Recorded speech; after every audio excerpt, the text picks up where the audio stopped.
Oke bro, hari ini masih membahas contoh latihan soal dari subpokok bahasan. Ini kita lagi bahas listrik AC ya, masih listrik bolak balik. Ya, oke. Nah ini soal UMPTN tahun 2000. Oke, yuk kita baca.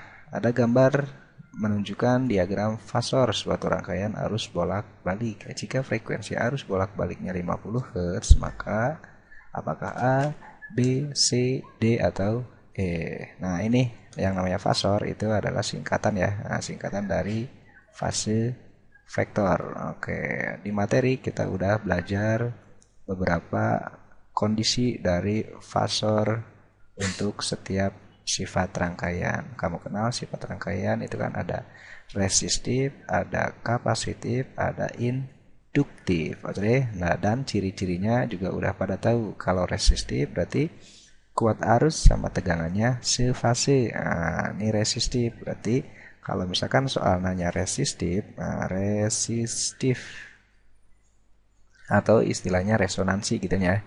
Nah, berarti ntar diagram fasor antara V dan I-nya. Nah, ini V, misalkan ini I, ini V artinya sefase.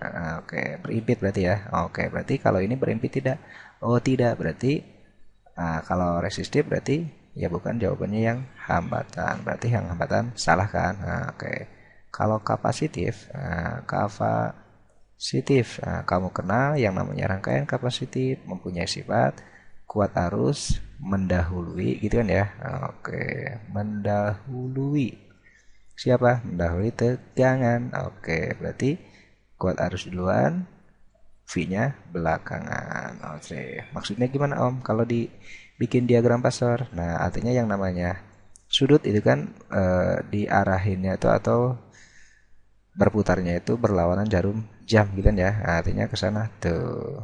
Nah, berarti kalau misalkan I mendahului V, nah berarti ini I-nya di sini misalkan ya, V-nya masih ketinggalan tuh. Artinya I udah punya nilai atau I udah berada di sini, V masih di sumbu X gitu. Artinya berputarnya ke sana. Berarti ini I duluan, V belakangan karena berputarnya ke sana kan. Nah, ingat nih.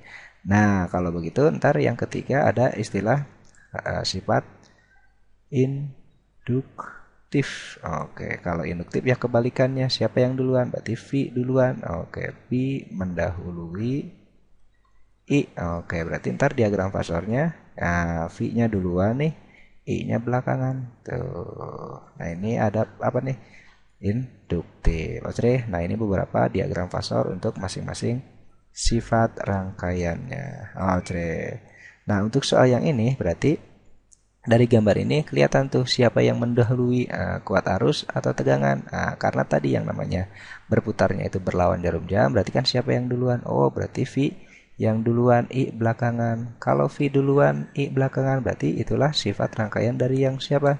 Induktif. Oke. Nah, itu karena V mendahului arus. Berarti ntar jawabannya itu merupakan induktor atau induktif atau reaktansi induktif gitu ya. Oke, berarti hambatan salah, kapasitansinya salah, kapasitansinya salah. Berarti jawabannya antara B atau enggak E.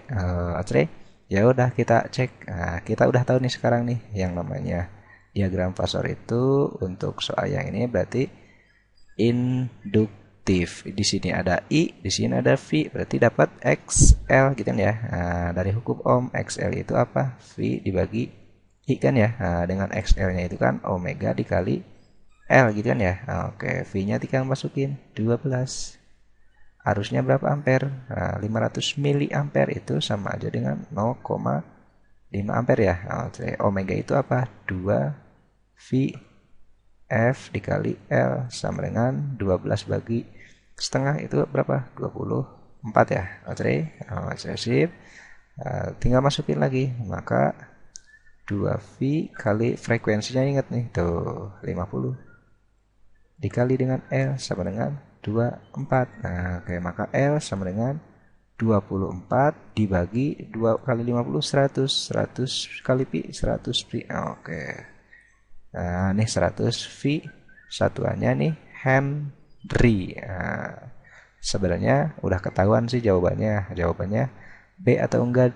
Ayo. Nah, yang ada V-nya aja. Berarti jawabannya yang B. Log ohm ini 240, ini 24 per 100 pi. Oke, ini kan satuannya Henry. Nah, yang diminta di soal adalah mili Henry. Nah, kalau dari Henry ke mili Henry ya dikali 1000 gitu kan ya. Oke, berarti 24 per 100 pi. Nah, ini sekali 1000 karena mintanya ke mili. Bukannya dikali 10 min 3 ohm. Iya, kalau dari mili ke Henry. Ini kan dari Henry ke mili. Aceh, paham maksudnya? Sip. 1000 bagi 100, 10. 10 kali 24 berarti ya 20. 240.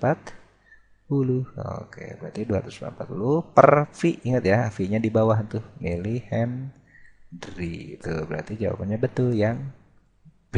Oke. Nah, jadi dari diagram ini lo udah kudu ngerti nih. Ini tuh rangkaian bersifat induktif, kapasitif, atau resistif. Tinggal lihat siapa yang duluan. Kalau tegangan duluan, induktif namanya. Kalau arus duluan, berarti kapasitif namanya. Kalau bareng-bareng, ya resistif itu namanya. Oke. Nah, semoga ini dapat bermanfaat buat lo semuanya dan semoga ini dapat membantu lo semuanya dalam menggapai cita-citanya masuk perguruan tinggi negeri. Oke, sampai ketemu lagi bareng Om Bejo. Terima kasih. Assalamualaikum.